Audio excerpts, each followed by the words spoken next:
जय हिंद। आज हम देखेंगे बिहार की नदियों के बारे में, जो बिहार में आयोजित होने वाली सभी छोटी या बड़ी परीक्षाओं के लिए एक इम्पॉर्टेंट टॉपिक है। तो चलिए सबसे पहले देखते हैं गंगा नदी के बारे में, क्योंकि गंगा नदी बिहार की जो सबसे क्या है प्रमुख नदी है। और जो गंगा नदी है बिहार को दो बराबर भागों में विभाजित करती है। तो ये रही हमारी गंगा नदी। ये कौन सी नदी है? तो ये गंगा नदी, ठीक है। गंगा नदी बिहार को लगभग दो बराबर भागों में विभाजित करती है, उत्तरी भाग और दक्षिणी भाग। तो गंगा नदी की सबसे पहले हम उद्गम के बारे में देख लेते हैं। तो गंगा नदी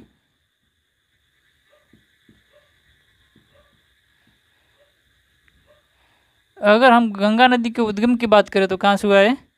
तो वह गंगोत्री से। अगर हम इसके उद्गम की बात करें तो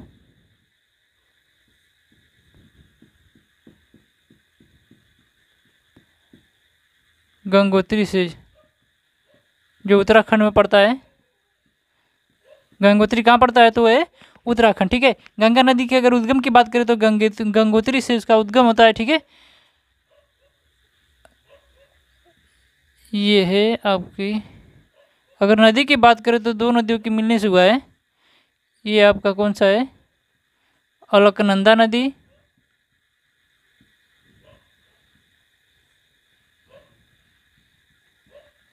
अगर अलकनंदा नदी कहाँ से निकलती है तो बात करें तो, अगर अलकनंदा नदी की बात करें तो निकलती है सतोपत ग्लेशियर से। सतोपत ग्लेशियर उत्तराखंड। अलकनंदा नदी कहाँ से निकलती है? तो सतोपत ग्लेशियर से निकलती है। अगर वहीं भागीरथी नदी की बात करें तो भागीरथी नदी, ठीक है। भागीरथी नदी की बात करें तो कहाँ से निकलती है? तो वह गंगोत्री से निकलती है। भागीरथी नदी और अलकनंदा नदी जब निकलती हैं तो ये आके एक स्थान पड़ता है देवप्रयाग। देवप्रयाग, जब देवप्रयाग में जब दोनों नदियाँ आपस में आके मिल जाती है तो एक संयुक्त धारा का निर्माण होता है। और इस संयुक्त धारा को क्या किस नदी के नाम से जानते हैं? तो हम गंगा नदी के नाम से जानते हैं, ठीक है। अलकनंदा नदी और भागीरथी नदी जब देवप्रयाग में मिल जाती है तो जो दोनों की जो संयुक्त धारा है उसे हम क्या कहते हैं? तो उसे हम गंगा नदी के नाम से जानते हैं, ठीक है। फिर हरिद्वार होते हुए उत्तर प्रदेश के सहारनपुर से उत्तर प्रदेश में प्रवेश करती है। फिर उसके बाद क्या होता है? उत्तर प्रदेश से होते हुए बिहार में प्रवेश करती है। अगर जब बिहार में प्रवेश करती है तो जब प्रवेश करती है तो उत्तर में सारण और दक्षिण में भोजपुर की सीमा बनाती है। जब बिहार में प्रवेश करती है तो उत्तर में सारण और दक्षिण में भोजपुर के साथ अपनी सीमा को साझा करती है।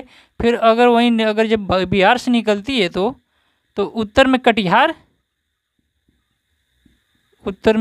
और दक्षिण में भागलपुर। अगर जब बिहार से निकलती है तो उत्तर में कटिहार और दक्षिण में भागलपुर के साथ अपनी सीमा को साझा करती है। अगर वही पूरे लंबाई की बात करें तो कि गंगा नदी की पूरी लंबाई कितनी है? तो कितना है? अगर लंबाई की बात करें तो कितना है? टोटल 2525 किलोमीटर पूरा लंबाई है गंगा नदी की, ठीक है। अगर गंगा नदी की पूरी लंबाई की बात करें तो कितना है? तो वह 2525 किलोमीटर। अगर केवल बिहार में बात करें तो केवल बिहार में अगर इसकी लंबाई की बात करें तो कितना है? तो वह 445 किलोमीटर। अगर केवल बिहार में बात करें कि कितना गंगा नदी की लंबाई है तो वह 445 किलोमीटर। कितना है? 445 किलोमीटर, ठीक है। अगर वहीं बात करें कि बिहार में गंगा नदी जो है बिहार के कितने जिलों के साथ अपनी सीमा को साझा करती है? तो वह 12 जिले। कितने जिले? गंगा नदी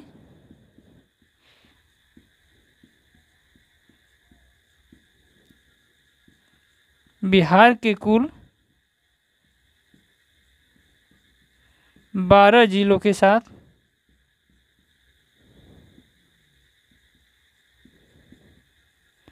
अपनी सीमा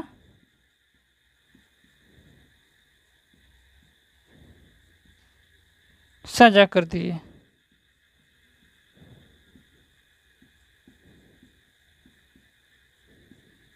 ये क्वेश्चन पूछा गया है कई बार, कई मतलब एग्जाम में पूछा गया है। ठीक है, तो गंगा नदी बिहार के कितने जिलों में बिहार जो गंगा नदी है बिहार के कुल कितने जिलों के साथ अपनी सीमा को साझा करती है, तो कितने जिले हैं? 12 जिले। अगर बात करें कि सर्वाधिक जो लंबाई मतलब जो अपनी सीमा है किस जिले के साथ अपनी साझा करती है, तो कुछ इस तरह जो पटना का जो स्ट्रक्चर है कुछ इस तरह है। तो सबसे सर्वाधिक किसके साथ लगाती है अपनी सीमा को, तो वह है पटना के साथ। ठीक है, तो पटना डिस्ट्रिक्ट जो है गंगा नदी से सर्वाधिक अपनी सीमा को क्या करता है, तो साझा करता है। अगर सर्वाधिक की बात करें तो किसके साथ? पटना के साथ। जो पटना डिस्ट्रिक्ट है उसके साथ अपनी सर्वाधिक सीमा को क्या करती है, साझा करती है। ठीक है, स्क्रीनशॉट ले लीजिए, फिर उसके बाद आगे चलते हैं हम। अब देखेंगे जो गंगा नदी के जो प्रमुख है जो सहायक नदियां हैं उनको देखेंगे।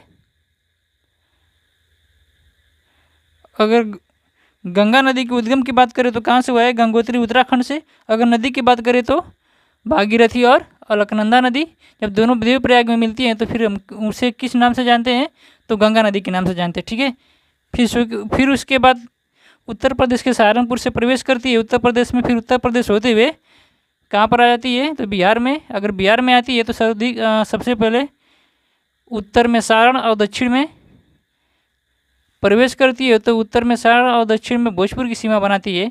अगर वही बिहार से निकलती है तो किसके साथ? उत्तर में भागलपुर, उत्तर में कटिहार, उत्तर में कटिहार और दक्षिण में भागलपुर के साथ अपनी सीमा को साझा करती है। तो ये रही गंगा नदी। ठीक है, अब देख लेते हैं उनके कुछ सहायक नदी के बारे में। तो इधर से एक नदी आती है और सिवान से प्रवेश करती है बिहार में, सिवान से बिहार में प्रवेश करती है और छपरा, सारण के छपरा में जाके मिल जाती है। ठीक है, तो ये कौन सी नदी है? तो ये घाघरा नदी, घाघरा नदी। अगर घाघरा नदी के उद्गम की बात करें तो कहाँ से हुआ है? अगर उद्गम की बात करें तो कहाँ से हुआ है? मापचाचू,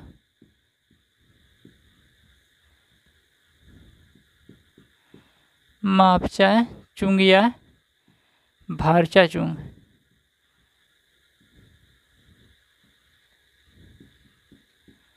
अगर मापचाचू या भारचाचुंग की बात करें तो कहाँ पर पड़ता है? तो ये तिब्बत में। घाघरा नदी कहाँ से निकलती है? मापचाचू या भारचाचू नामक स्थान से निकलती है, तो ये कहाँ पड़ता है? तो ये तिब्बत में पड़ता है। ठीक है, फिर उसके बाद उत्तर प्रदेश में प्रवेश करती है, फिर उत्तर प्रदेश के जब बिहार में प्रवेश करती है तो कहाँ से करती है? तो ये सिवान से, जो सिवान डिस्ट्रिक्ट है वहाँ से बिहार में प्रवेश करती है। और जो सारण जिला का जो छपरा है, ठीक है, छपरा जिला मुख्यालय है मतलब सारण का, तो छपरा के पास गंगा नदी में जाके मिल जाती है। ठीक है, घाघरा नदी के अन्य नाम की बात करें तो करनाली, करनाली और सरयू नदी के नाम से भी जानते हैं, करनाली और सरयू नदी के भी नाम से जानते हैं। ठीक है, ये तिब्बत से निकलती है और बिहार के छपरा में जाके गंगा नदी में मिल जाती है।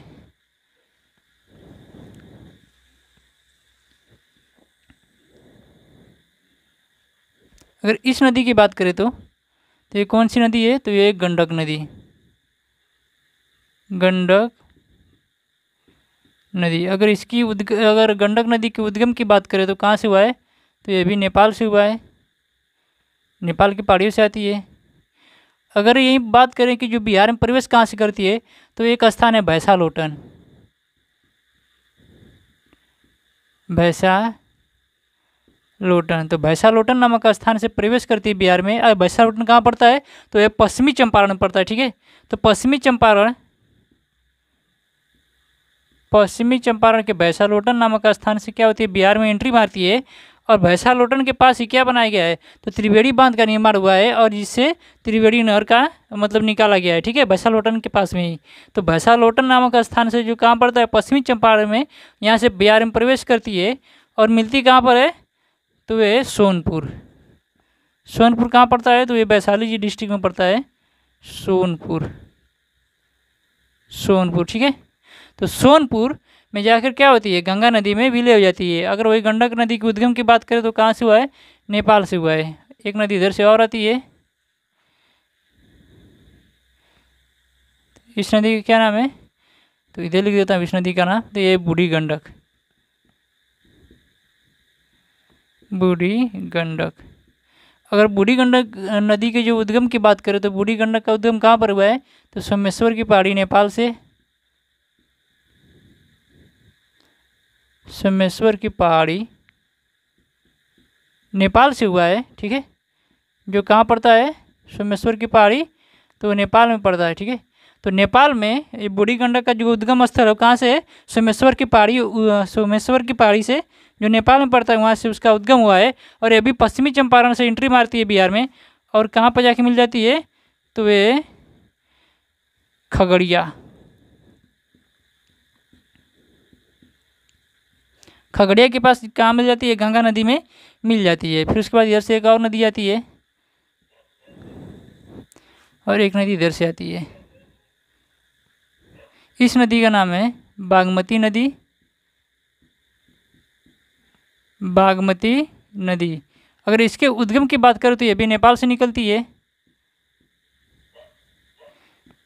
नेपाल से निकलती है। अगर ये नदी की बात करें तो कौन सी नदी है? तो ये कमला नदी, कमला नदी। कमला नदी का बीज उद्गम जो है कहाँ से हुआ है? तो ये नेपाल से, ठीक है। तो बागमती नदी और कमला नदी दोनों निकलती है कहाँ से? तो नेपाल से निकलती है। और बागमती नदी क्या होता है? सीतामढ़ी से, सीतामढ़ी के पास से क्या होता है? बिहार में प्रवेश करती है, और फिर जाकर क्या हो जाती है? कमला नदी में मिल जाती है, ठीक है। तो एक कमला नदी की क्या हो जाती है? सहायक नदी। तो कमला नदी की सहायक नदी कौन सी है? तो वह बागमती नदी है। अच्छा, एक और क्वेश्चन है कि बागमती नदी की जो किनारे कौन सा शहर बसा है? तो वह नेपाल का जो राजधानी काठमांडू है,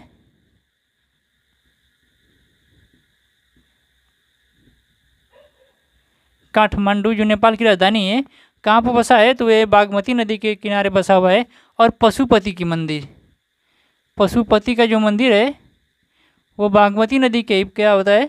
किनारे बसा हुआ है, ठीक है। तो बागमती नदी कहाँ से निकलती है? नेपाल से। तो वो बागमती नदी के किनारे कौन सा शहर बसा है? तो काठमांडू और पशुपति मंदिर बागमती नदी के किनारे बसा हुआ है, ठीक है। और सीतामढ़ी से प्रवेश करती है, फिर जाकर किस में मिल जाती है?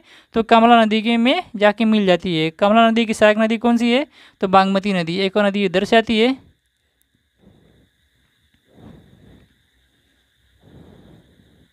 ये कौन सी नदी है? तो ये कोसी नदी। कोसी नदी अपने रास्ता परिवर्तन और बाढ़ के लिए जानी जाती है, कोसी नदी। कोसी नदी कहाँ से? तो ये गोसाई धाम, गोसाई, गोसाई धाम। गोसाई धाम कहाँ पड़ता है? तो ये भी नेपाल में पड़ता है। तो अगर कोसी नदी की बात करें तो कहाँ से वो निकली है? तो ये गोसाई धाम कहाँ से निकलती है? गोसाई धाम नेपाल से निकलती है। और क्या होता है? कोसी नदी को किस नाम से जानते हैं? तो कोसी नदी बरसात के मौसम में सर्वाधिक तबाही लाती है, इसलिए कोसी नदी को क्या कहा जाता है? तो बिहार का शोक कहा जाता है। और कोसी नदी को क्या किस लिए फेमस है? तो ये अपने रास्ता परिवर्तन के लिए और बाढ़ के लिए प्रसिद्ध है, ठीक है। तो कोसी नदी अक्सर अपने रास्ता को क्या कर लेती है? तो परिवर्तित कर लेती है, इसलिए इसे अब इसलिए किस लिए मतलब ये अपने रास्ता परिवर्तन के लिए जानी जाती है और बाढ़ के लिए जानी जाती है, इसलिए इसे इस नदी को क्या कहते हैं?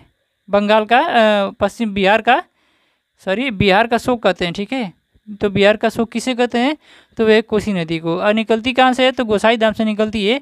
और इसमें जाकर कौन सी नदी मिल जाती है? तो ये कमला नदी, ठीक है। तो कमला नदी की जो कोसी नदी की जो सहायक नदी है कौन सी है?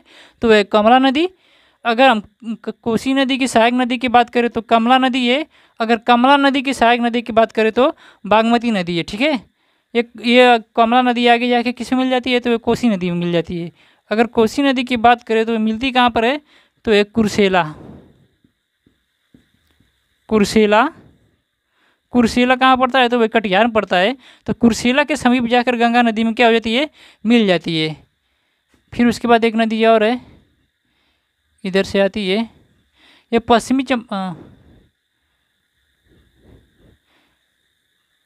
पश्चिम बंगाल से होते हुए आती है। तो ये कौन सी नदी है? तो ये महानंदा नदी,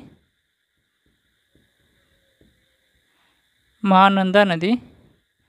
और ये गंगा नदी में मालदा के पास जाके मिल जाती है। मालदा के समीप जाकर क्या हो जाती है, गंगा नदी में मिल जाती है। अगर वही महानदी की उद्गम की बात करें तो कहाँ से निकलती है, पश्चिम बंगाल के जो क्या बोलते हैं दार्जिलिंग की पहाड़ियाँ हैं वहाँ से अगर इसका उद्गम हुआ है और पश्चिम बंगाल के साथ पश्चिम बंगाल के होते हुए पश्चिम बंगाल से होते हुए बिहार में आती है, फिर बिहार में से फिर क्या कहाँ चली जाती है, तो पश्चिम बंगाल में चली जाती है और पश्चिम बंगाल के मालदा के पास कहाँ जाती है, गंगा नदी में जाके मिल जाती है। अब देखेंगे जो दक्षिणतम मतलब दक्षिण से आती हैं, जो पठारी क्षेत्र से आती नदियाँ उनके बारे में। तो ये नदी है कर्मनाशा नदी। तो जो कर्मनाशा नदी है इसको लिख सकते हैं कर्मनाशा नदी। अगर कर्मनाशा नदी के उद्गम की बात करें तो कहाँ से हुआ है, तो ये कैमूर की पहाड़ियों से। अगर कैमूर की पहाड़ी कहाँ पर है तो ये मध्य प्रदेश में। तो कर्मनाशा नदी का जो उद्गम हुआ है कैमूर की पहाड़ी मध्य प्रदेश से हुआ है और आगे जाके उत्तर प्रदेश और बिहार की सीमा बनाते हुए चौसा के पास जाके मिल जाती है गंगा नदी में, चौसा नामक स्थान पे। तो कहाँ जाती मिल जाती है, तो चौसा के पास जाके गंगा नदी में मिल जाती है। अगर कर्मनाशा नदी की अगर उद्गम की बात करें तो कहाँ से है, तो कैमूर की पहाड़ियों मध्य प्रदेश से हुआ है। एक नदी उधर से आती है, ये कौन सा नदी, तो ये सोन नदी, सोन नदी। अगर सोन नदी की बात करें तो अगर इसके उद्गम की बात करें तो कहाँ से हुआ है, तो अमरकंटक की पहाड़ियों से हुआ है। अमरकंटक, अमरकंटक कहाँ पड़ता है, तो ये भी मध्य प्रदेश में पड़ता है। तो अमरकंटक की पहाड़ियों से सोन नदी का जो उद्गम हुआ है, फिर अगर ये बिहार में प्रवेश करती है तो रोहतास के पास प्रवेश करती है और सोन नदी पर डेहरी बांध बनाया गया है। डेहरी बांध बनाया गया है। कौन सा बांध, डेहरी बांध, ठीक है। तो सोन नदी पर डेहरी बांध बनाया गया है। अगर इसके उद्गम की बात करूँ तो अमरकंटक की पहाड़ियों से नहीं हुआ है। अगर बिहार में प्रवेश करने की बात करें तो कहाँ से करती है, रोहतास के पास से करती है। और गंगा नदी में कहाँ पर जाके मिल जाती है, तो ये पटना के दानापुर के पास, दानापुर पटना के पास ही पड़ता है दानापुर, एक कंटोनमेंट एरिया है दानापुर। ये पटना यहीं पर बसा हुआ है पटना, ठीक है। तो ये पटना के दानापुर के पास क्या होती है, गंगा नदी में जाके मिल जाती है। एक नदी इधर से आती है, तो ये कौन सी नदी है, पुनपुन नदी।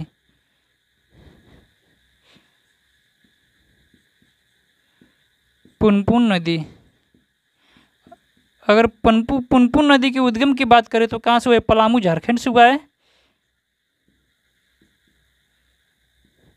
पलामू कहाँ पड़ता है, तो वह झारखंड। पुनपुन नदी के उद्गम की बात करें तो पलामू से हुआ है और एक गंगा नदी में कहाँ पर मिल जाती है, तो वह फतुहा के पास। फतुहा एक प्रसिद्ध स्थान है क्योंकि बिहार स्कूटर लिमिटेड जो कंपनी है यहीं फतुहा में स्थित है। तो ये कहाँ में जाके मिल जाती है, तो फतुहा के पास गंगा नदी में जाके मिल जाती है। एक नदी और इधर से आती है और एक गंगा नदी, ये भी जाके किस में मिल जाती है, तो ये जाके पुनपुन नदी में मिल जाती है।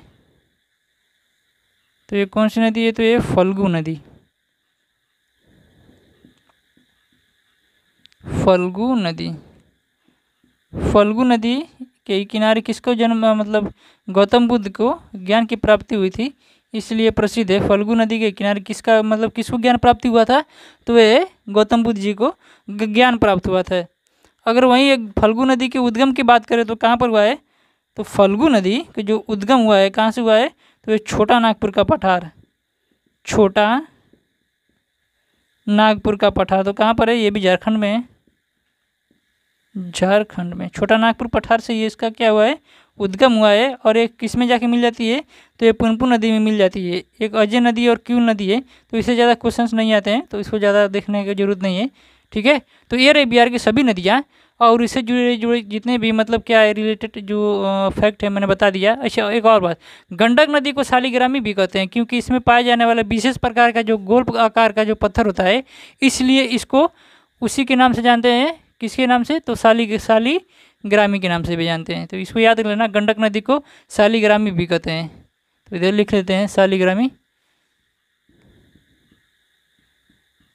शालिग्रामी। इसमें पाए जाने वाले विशेष प्रकार के जो पत्थर होते हैं इसलिए इसका नाम क्या पड़ गया है, तो शालिग्रामी भी इसे कहते हैं।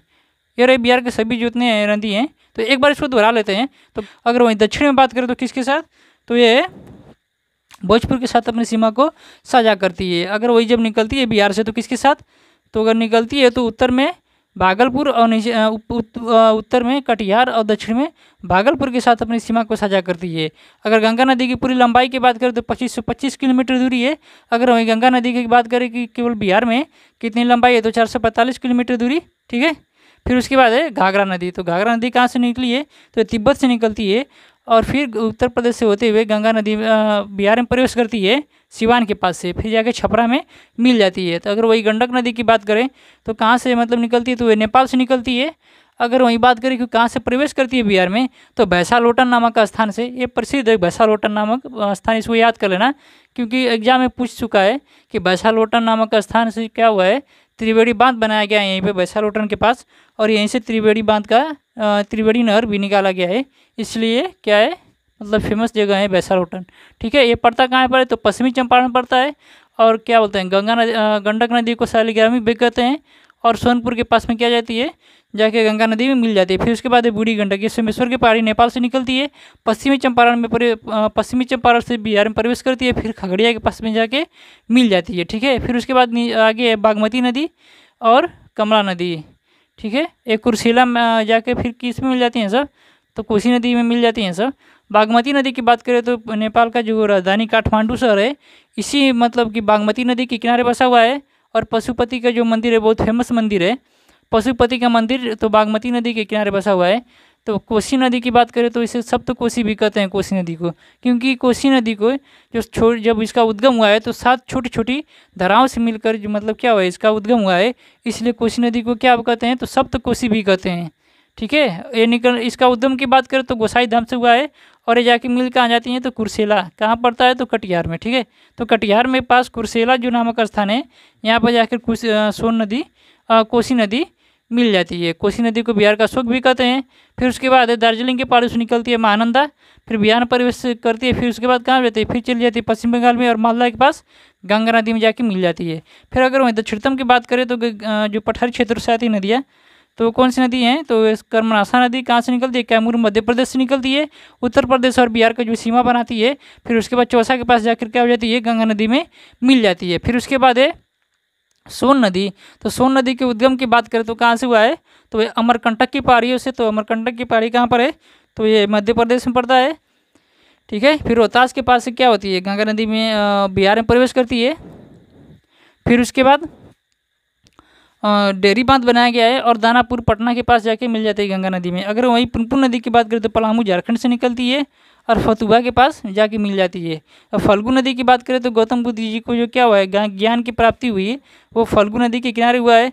निकलती कहाँ से, छोटा नागपुर पठार से, ठीक है। फिर उसके बाद अजय और कील, तो इससे ज़्यादा क्वेश्चन नहीं पूछते हैं। ये रही बिहार की सभी नदियाँ।